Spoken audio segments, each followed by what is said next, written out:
जय गुरु। आगे और सुंदर सुंदर वीडियो पाने के लिए चैनल को सब्सक्राइब और बेल आइकन प्रेस करना ना भूलें। जय गुरु।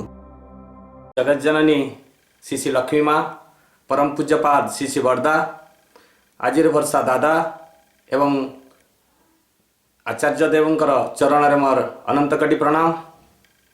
उपस्थित ऋत्विक देवता मंडली, कर्मी मंडली, गुरु भ्राता मातृ मंडली, सभी को मेरा आंतरिक जय गुरु। आज बहुत सौभाग्य का विषय है कि मेरे को असनबनी में एक चांस दिया गया कि ठाकुर के बारे में कुछ आलोचना करने के लिए। एक्चुअली इस असनबनी में जो लिंक चल रहा है उसमें एक्चुअली मैं तो रोज़ ही ज्वाइन करता हूँ, इसीलिए ज्वाइन करता हूँ। मेरे उसी समय में कहीं भी मेरा प्रोग्राम नहीं रहता है। उड़ीसा में तो बहुत सारे जगह में रोज़ ही भजन कीर्तन या जाजन चले रहता है, तो मेरा हिंदी इतना स्पष्ट नहीं है। तब भी मैं आज का जो विषय है, आज का जो विषय वस्तु है, जिसके सर पर, जिसके ऊपर भगवान का आशीर्वाद है, वो कभी भी दुर्गति का सीमा नहीं मिलेगा उसको। इसीलिए नहीं मिलेगा जो विष्णु का आराधना करता है, विष्णु का शरण लेता है, जो विष्णु, वो कभी भी दुखित नहीं होगा। हो सकता है ग्रहों, दस, विपत्ति, ये सब कारण की वजह से हम लोग दुख पाते हैं। पूर्व जन्म का कर्मफल इस जन्म में हम लोग को मिलता है। तो आज का जो कहानी है महाभारत से हम शुरू करना चाहता है। जो हर क्षण में, हर समय में जे परमपिता पुरुषोत्तम श्री ठाकुर अनुकूल चंद्र हम लोग को रक्षा कर रहे हैं, हम लोग का साथ साथ है हर समय। जो लोग, उनको पूर्ण मात्रा में समर्पण है, और जो पूर्ण मात्रा में समर्पण नहीं है उनके बारे में नहीं बता सकता हूँ। इसीलिए आज का जो विषय है हम वही भागवत पुराण शास्त्र से शुरू करना चाहता हूँ, जो कि उस समय महाभारत युद्ध चल रहा था। 18 दिन का युद्ध है। युद्ध लास्ट दिन स्वयं विष्णु, स्वयं श्री कृष्ण, श्री ठाकुर अनुकूल चंद्र जी का पूर्व अवतार जो विष्णु, स्वयं जो श्री कृष्ण, वो मन में जागृत हुआ कि हम युद्ध भूमि देखने के लिए जाएंगे।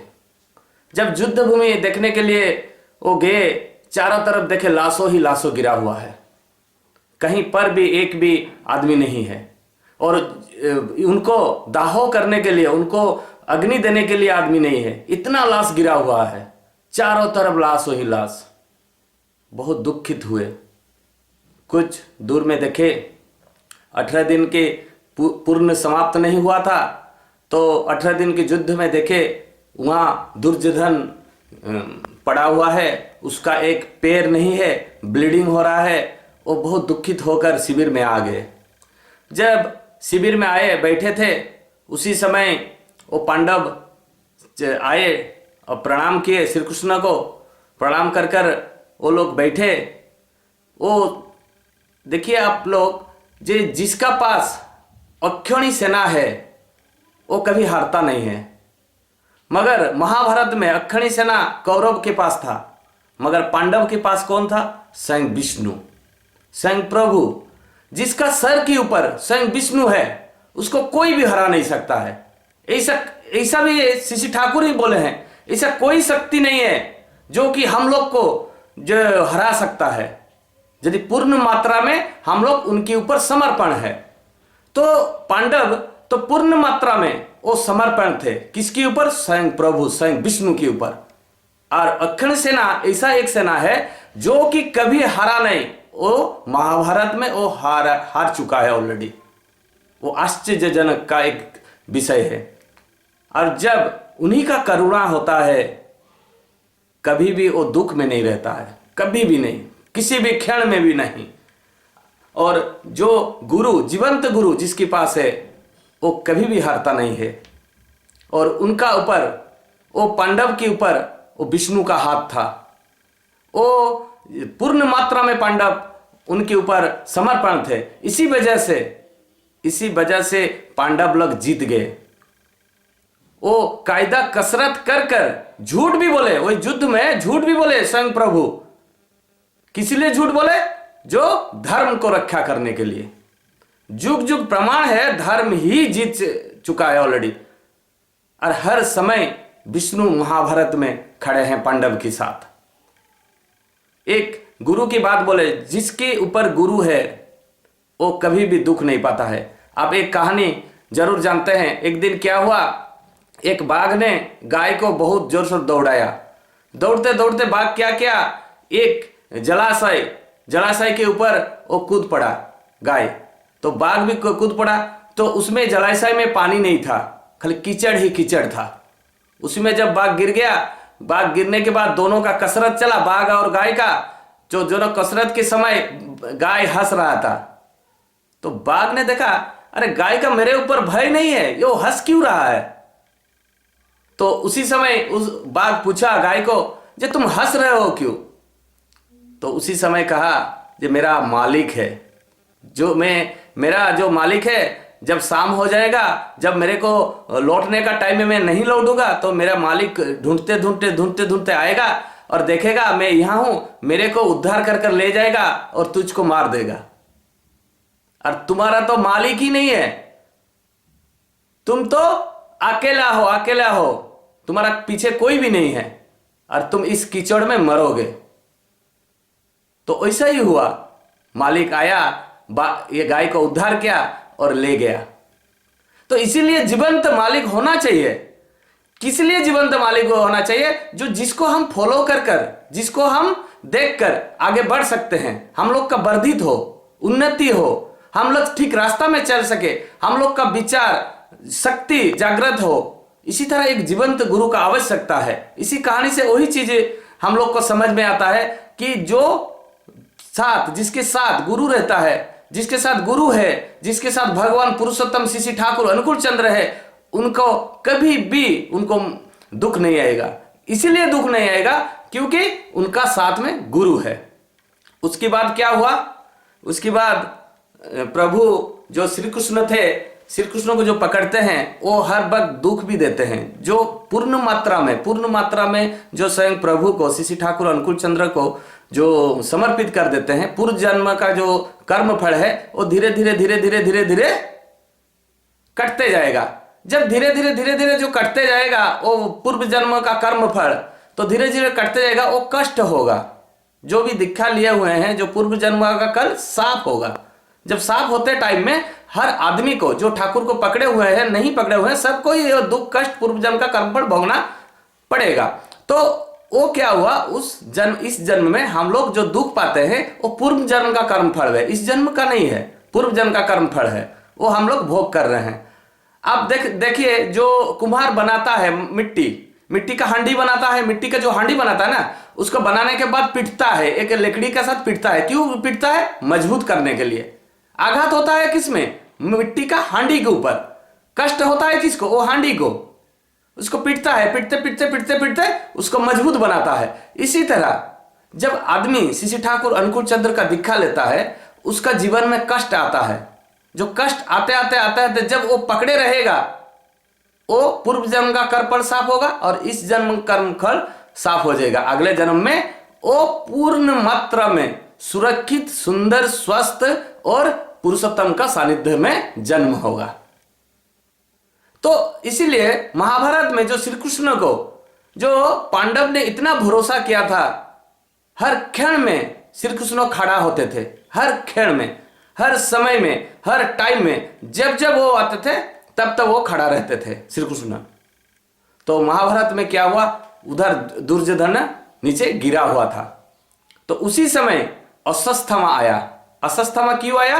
जे देखा कौरव तो पूरा नाश हो गए, और नाश होकर वो आकर दुर्योधन को बोला, यदि तुम मेरे को तुम्हारा सेना में जो सेनापति रखते तो ये युद्ध जरूर जीत जाते।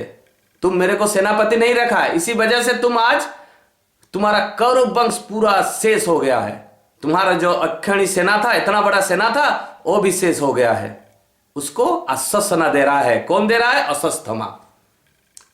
तो उसी समय दुर्योधन ने बोला कि अश्वत्थामा ठीक है, रात होने के लिए तो टाइम और है, 18 दिन तो कंप्लीट नहीं हुआ युद्ध का, तो तुम एक काम करो, अभी से तुम सेनाध्यक्ष हो जाओ, जो करना है करो, मेरे को वो पांडव को मार कर लाओ। तो उसी समय क्या किया अश्वत्थामा? वो गया शिविर को। तो उसी समय श्री कृष्ण स्वयं प्रभु देखो कैसे पांडव को बचाते थे। जैसे हम लोग श्री ठाकुर अनुकूल चंद्र जी का दीक्षा लिए हुए हैं, हमको हर क्षण हर टाइम हम लोग का पास रहते हैं श्री ठाकुर, और हर समय हमको रक्षा कर रहे हैं, मगर हमको पता नहीं चल रहा है। इसी तरह उसी समय जो पांडव को बचाने के लिए क्या किया, गंगा स्नान करने के लिए पांडव को लेकर श्री कृष्ण स्वयं प्रभु लेकर चले गए रातों में। और रातों में क्या हुआ, पांडव का 5 पुत्र सोए हुए थे, और अश्वत्थामा आया, उनका सर काट दिया, 5 का सर काट दिया, काट कर ले गया। लेकर दुर्योधन को बोला, देखो मैं 5 पांडव को मार कर अभी लाया हूं। और दुर्योधन का इसलिए नहीं मृत्यु हो रहा था क्योंकि जब हंसी और दुख दोनों एक साथ मिलेगा तब जाकर उसका मृत्यु होगा। तो जब 5 मुंड अश्वत्थामा लाकर दुर्योधन के पास रख दिया, तो रखने के बाद वो जब खुलकर देखा, वो पूरा हंसी आ गया, माने पूरा खुश हो गया। और दुख क्या है, वो निहत्ता गिरा हुआ है नीचे, वही दुख है। तो दोनों एक साथ उसके पास आ गया। तो उसी समय जब बोला, देख हम मुंडी देखना चाहते हैं, वो 5 मुंड।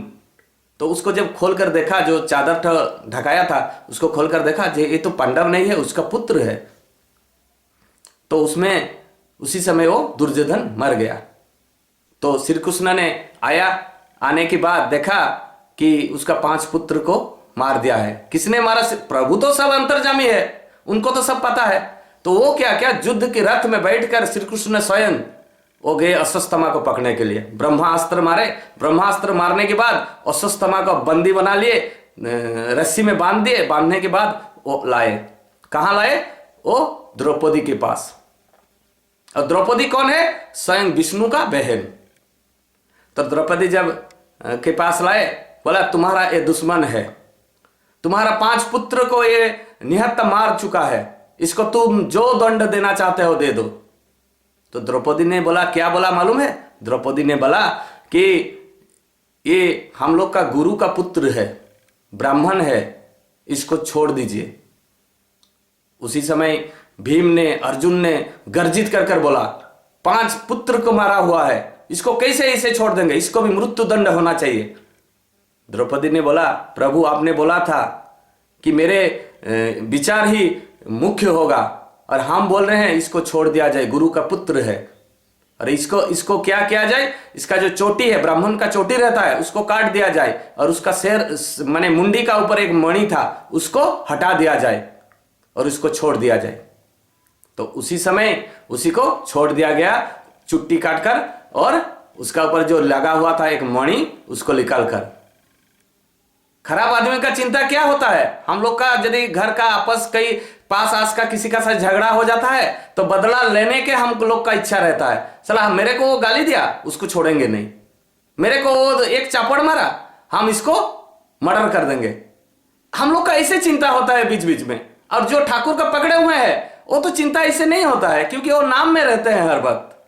और जो खराब आदमी है, जो प्रतिशत का जो उत्पन्न होता है जिसका पास, उसी तरह उसी दिन अश्वत्थामा का प्रतिशत का ज्योति बढ़ने लगा। उसने कहा, पांडव को हम अकेला शेष करेंगे, खत्म कर देंगे, हम लोग मेरे को अपमान किया। तो उसने क्या किया? अश्वत्थामा। ऐसे भी ठाकुर के जीवन में एक बात बोलना चाहते हैं। तो एक माली का कवि का चाष किया था, एक माली जो कवि का चाष किया था, हर रोज बहुत सारे कवि चोरी होता था। जब चोरी होता था तो एक दिन क्या किया, चोर को पकड़ने के लिए एक जगह में वो माली बैठ कर रहा। बैठने के बाद देखा जब उसका घर का बगल का आदमी एक चोरी कर रहा है, उसको पकड़कर ठाकुर के पास चले आया। जब ठाकुर के पास वो चला आया, ठाकुर क्या किया मालूम है? जो माली को बोले, जे तुम एक काम करो, हर रोज एक ठो उसको कोबी दे दो। वो माली सोचा, अरे ठाकुर के पास हम तो आए हैं इसको न्याय मिलने के लिए, क्योंकि मेरे पास से ये चोरी कर रहा है मेरा बगीचा से, और ठाकुर बोल रहे हैं इसको डेली एक ठो कवि दे दो। तो जब कवि देने के लिए ठाकुर बोले, उस दिन से जब उसको प्रत्येक दिन एक कवि दे, वो चोरी छोड़ दिया, एक अच्छा आदमी बन गया। मगर वही चीज द्रौपदी ने किया। द्रौपदी ने क्या किया?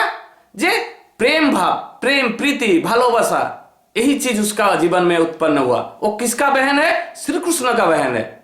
उनका विचार और जो द्रौपदी का विचार सेम है, तो उसको छोड़ दिया गया। प्रतिशत में अश्वत्थामा प्रतिशत में था, प्रतिशत में क्यों था अश्वत्थामा कि इसको 5 पांडव को छोड़ेंगे नहीं, मेरे को अपमान किया है, इसी वजह से मैं छोड़ने वाला नहीं हूं।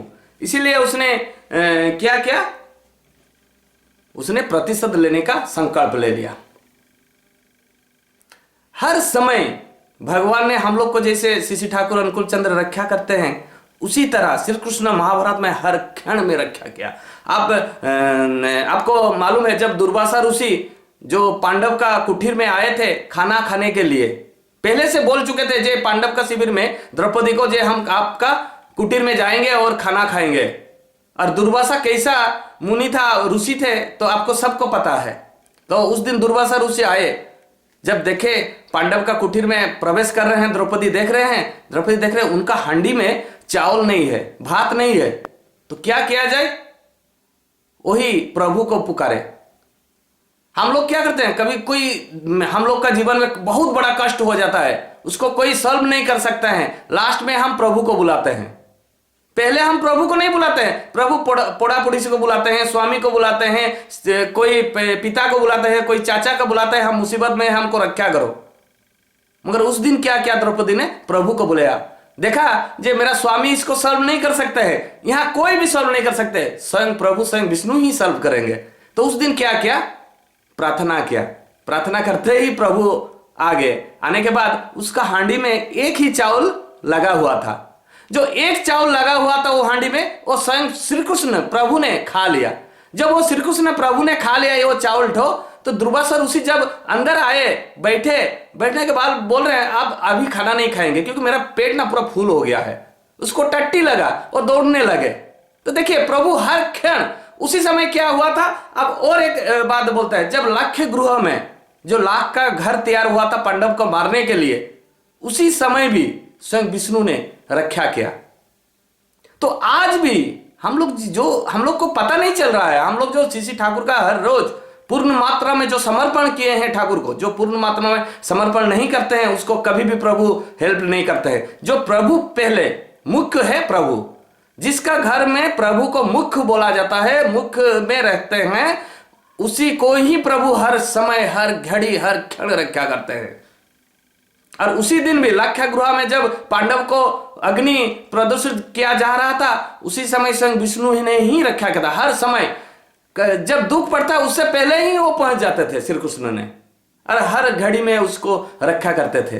भक्त को हर समय भगवान रक्षा क्या है, ये पूर्व जितना भी पुराण पुथी शास्त्र जितना भी है आप पढ़िए, जो भक्त है उसी को ही रक्षा करते हैं।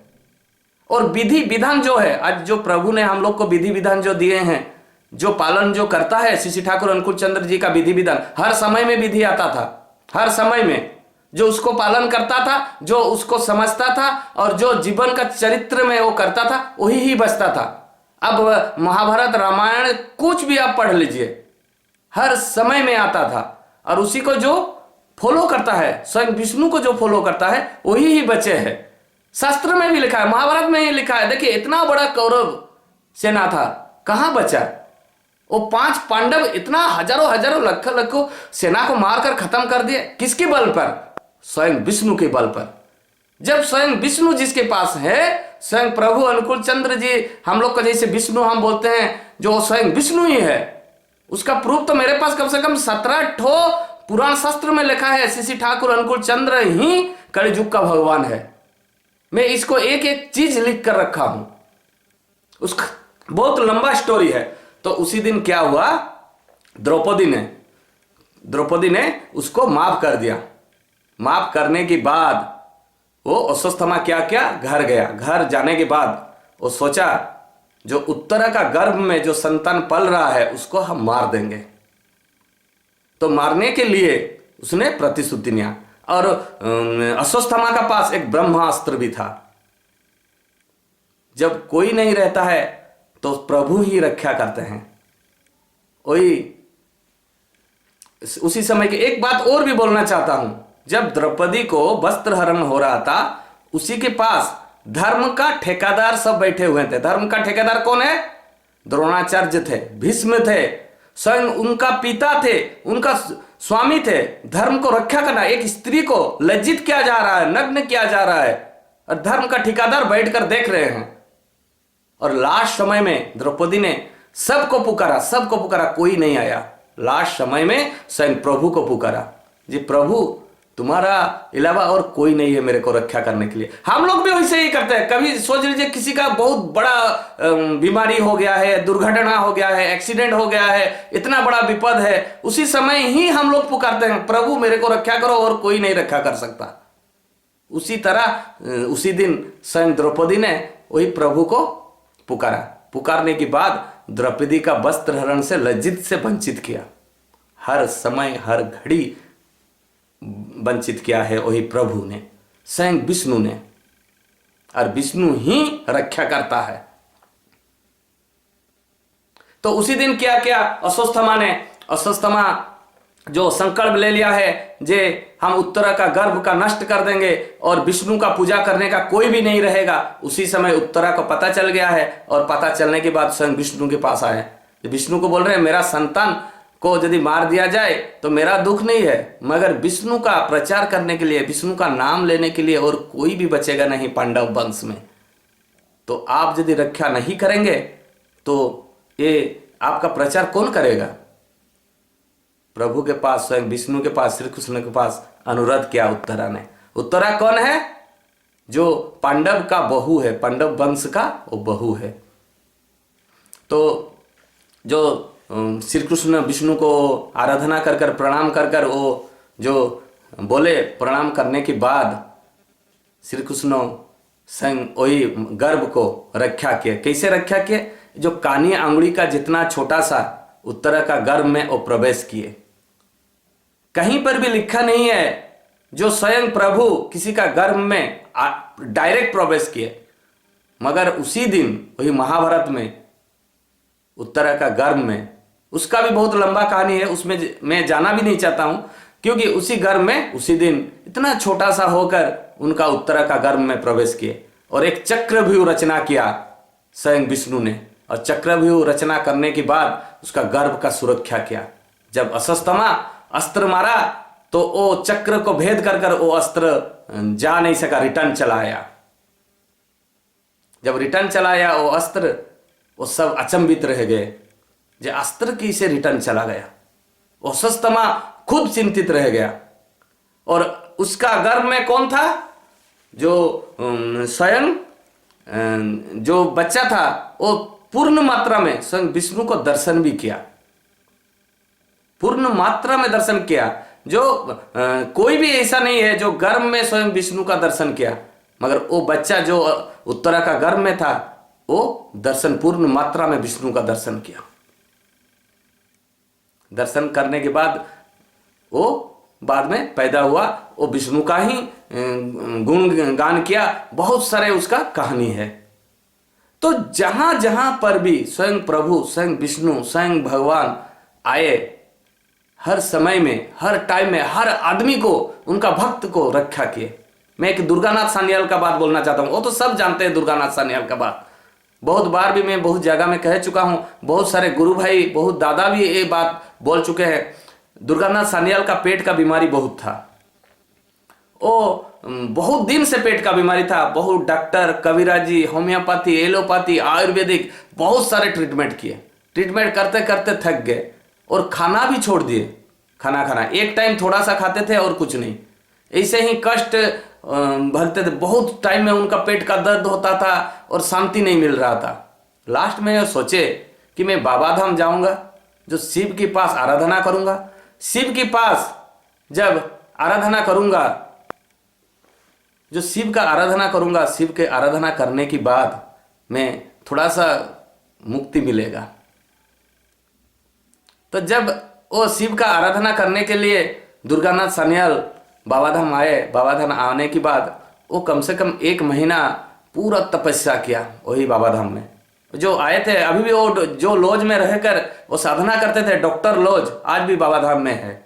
वही लॉज में आकर दुर्गानाथ सान्याल वहीं पर थे।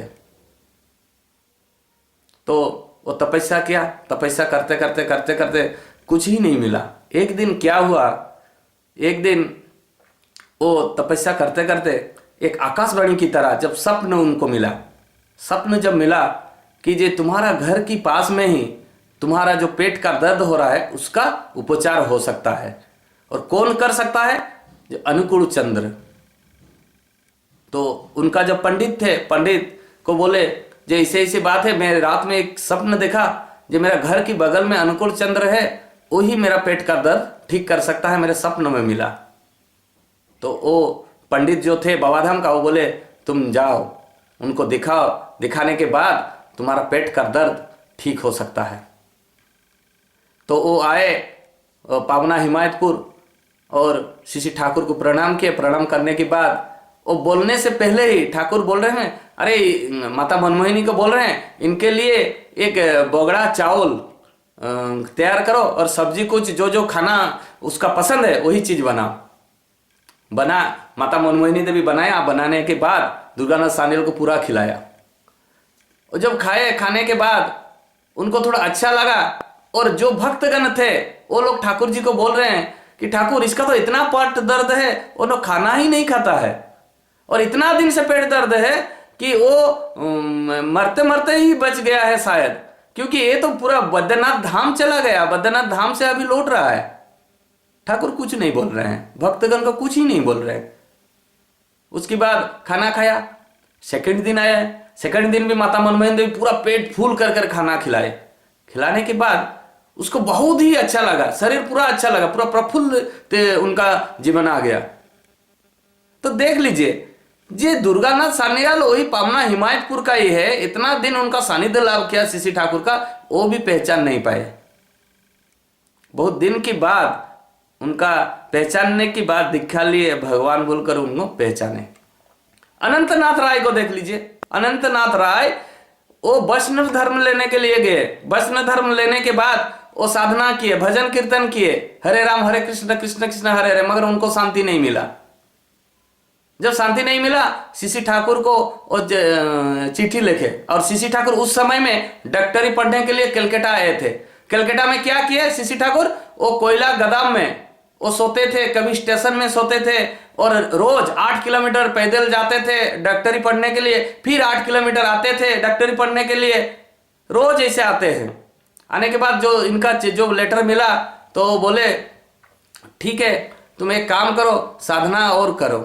साधना करने के बाद अनंतनाथ राय को शांति नहीं मिला। पहले से ही उनका पिता 7 साल में डेथ कर चुके थे। जब उनका 12 साल हुआ माता मर गए थे।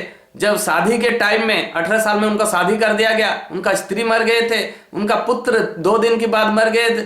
तो इतना कष्ट में थे अनंतनाथ राय। इतना कष्ट के बाद बोले मेरा जीवन में स्वयं प्रभु ने कुछ ऐसा रखा नहीं, ये जीवन क्या होगा, हम मरने से ही अच्छा रहेगा। उसने फांसी लगाने के लिए कोशिश किया। जब फांसी लगाने के लिए कोशिश किया, कोशिश करने के टाइम में स्वयं प्रभु देखो कलकत्ता में थे और अनंतनाथ राय का चिट्ठी मिला, जे मेरे को शांति नहीं मिल रहा है, मेरे को जीने का कोई हक नहीं है, क्योंकि मैं कुछ कर ही नहीं पा रहा हूं, जो करना चाहता हूं वो मेरा विफल हो जाता है। और इधर क्या हो रहा है, अनंतनाथ राय फांसी होने के लिए प्रस्तुत कर रहे हैं। ठाकुर तो अंतर्जामी, वो आकर अनंतनाथ राय को बचाए, समझाए अनंतनाथ राय को ये जीवन बहुत मूल्यवान है, ये जीवन नेक्स्ट टाइम नहीं आएगा। तो इसीलिए इस जीवन को तुम यदि आज मार दोगे तो फिर मिलेगा क्या? तो बोले तो क्या करूं? तुम एक काम करो, तुम नाम जप पूरा करो। कौन? हमने वैष्णव धर्म लिया मगर कुछ नहीं मिला। तो ठाकुर बोले ठीक है तुम जाओ और एक बार ट्राई करो। ठाकुर नहीं बोल रहे हैं, जो खुद कभी भी नहीं बोले, अभी भी नहीं बोले जब मैं ठाकुर हूं बोलकर। तो अनंतनाथ राय का मन में थोड़ा सुझाव आया तो कंटिन्यू किए।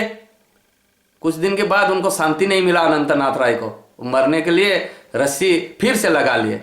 श्री ठाकुर आए। श्री ठाकुर जो दरवाजा धड़ धड़ कर रहे हैं तो अनंत राय खोलने वाले नहीं। वो बोल रहे हैं कि यदि हम दरवाजा खोलेंगे तुम मेरे को बचाओगे, फिर समझाओगे, मैं जिंदा रहना नहीं चाहता हूँ, आज ही मर जाऊंगा। ठाकुर से जर सर धक्का मारा, दरवाजा खुला, अनंतनाथ राय को नीचे उतारा। उतारने के बाद समझाने के बाद विश्व रूप दर्शन किए। उसके बाद अनंतनाथ राय श्री ठाकुर की पाद पद्म में गिरे और दीक्षा लिए। ऐसे किशोरी महन भी थे, ऐसे प्रफुल्लदा भी थे, ऐसे बहुत सारे आदमी थे जो कि श्री ठाकुर के सानिध्य में थे। तो आज तो बहुत टाइम तो बहुत कम है, तो एक कीर्तन कर कर मैं ये सत्संग की एंडिंग में जाऊंगा, क्योंकि ऐसे भी तो मैं इस लिंक में बहुत सारे कीर्तन क्या है, उस दिन क्या हुआ, जो हम लोग क्या ठाकुर का भक्त कैसे लगाते हैं, जो हम लोग का पसंद है। हम लोग का रायरंगपुर में जगन्नाथ मंदिर है, मेरे साथ मेरा दोस्त गया था। जब जगन्नाथ मंदिर गया, वो क्या बोले, जो ठेकुआ और जो लंबा सा जो होता है वो मीठा वाला, वो लेकर जा रहा था। तो हमने पूछा, जे तुम ये सब क्यों लेकर जाते हो जगन्नाथ को भोग लगाने के लिए? उसने बोला, जे हम लोग का घर में ये चीज़ सब पसंद करते हैं, तो इसीलिए हम भोग लगाने के लिए हम ले जा रहे हैं। हमने कहा जगन्नाथ का सबसे प्रिय है नारियल, और नारियल भोग लगाना चाहिए। नहीं, हम लोग का घर में नारियल कोई नहीं खाता है, उनको पसंद नहीं करता है, इसीलिए हम भोग लगाते नहीं है। तो हम लोग का मेंटालिटी ऐसा है, जो ठाकुर को क्या पसंद है हम वो भोग नहीं लगाएंगे। जैसे हम लोग का ठाकुर बतासा बहुत प्यार करते हैं, बतासा भोग लगता है। और क्या ठाकुर पसंद करते हैं? सेव बहुत पसंद करते हैं ठाकुर। जो भी जाता था ठाकुर के दर्शन करने के लिए सेव फल लेकर जाता था। तो उसी दिन पावना हिमायतपुर में मुकुंद दास, तो ठाकुर का पसंद दही है, तो दही भोग कैसे लगाएंगे, पूरा कुष्टिया में बोल दिया जी आज ठाकुर का दही भोग लगाना चाहिए। तो ठाकुर का दही भोग क्या लगाएंगे? दही भोग लगाएंगे। तो सब ने दही बैठाया, जो दही बैठाया तो उसको मुकुंद दास खुद दही एक जहाज में, एक लकड़ी का जहाज जो था उसमें लोड किए। लोड करने के बाद जब नावरी जैसे कात पकड़ते हैं, कात पकड़कर जब आहुला मारते हैं, आहुला के टाइम में ऐसा काला बादल आ गया तो सब अचंभित हो गए। ऐसे पवन, ऐसे अंधकार, ऐसे कुछ। तो मुकुंद दास बोले, जे लांठीन लगाओ और ठाकुर का नाम पूरा जप करो। तो उसी समय मुकुंद दास ने गाना एक ठो गाया था, कीर्तन, जिसको हम अभी बहुत सारे जगह में ये कीर्तन करते हैं, बहुत आदमी करते हैं, बहुत सुंदर करते हैं कीर्तन। गुरुर नाम निये भाषणो तोरी, जे दिन डूबे जाबे रे से दिन चंद्र सूर्य ग्रह ताराओ डूबे जाबे रे, गुरुर नाम निये भाषण तोरी। उधर काला बादल आ रहा है, उधर आहुला मार रहे हैं मुकुंद दास। इतना काला अंधार, कुछ भी दिखाई सामने नहीं दिखाई दे रहा है। प्रभु को चिंता करते हुए कैसे प्रभु के सामने भोग लगेगा, वो दही का भोग लगेगा, वही चिंता में जो कुष्टिया का वो जहाज में जो बैठे हुए थे, सब एक साथ में मुकुंद दास के साथ वो कीर्तन करते करते वो आहुला मारते मारते जा रहे हैं। किधर जा रहे हैं वो डंगा ठो, किधर जा रहा है जहाज तो किसी को पता नहीं चल रहा है। और प्रभु को पुकारे, जे ठीक जगह में उसको पहुंचा दीजिए। मुकुंद दास बने तोफाने আর ভয় করিনে, মুকুন্দ দাস বনে তুফানে আর ভয় করিনে, এবারে রাধার নামে বালাম তোলে उजान बे जाबे रे। जो पूर्ण मात्रा में समर्पण है ठाकुर के पास, वो ठाकुर का ही भरोसा करेगा, पहले ठाकुर का ही नाम लेगा। और जो ठाकुर को पकड़े होते हुए भी ठाकुर को अग्र में नहीं रखता है, उसका जीवन में उन्नति बहुत लेट में होगा। तो इसीलिए जो भी पकड़े हुए हैं, पहले ठाकुर, हर काम में, हर पदक्षेप में, सुबह से शाम तक पहले ठाकुर का काम, उसके बाद जो भी काम। तो उसी दिन भी वही मुकुंद दास उन्हीं को पुकारे, जो स्वयं प्रभु को। मुकुंद दास बने तूफाने আর ভয় করিনে, এবারে রাধার নামে বাদাম তোলে উজান বে যাবে রে, এবার গুরুর নামে বাদাম তোলে উজান বে যাবে রে, এবার জয় গুরু বলে উজান বে যাবে রে, উজান বে যাবে রে, গুরুর নাম নিয়ে ভাষণ दादा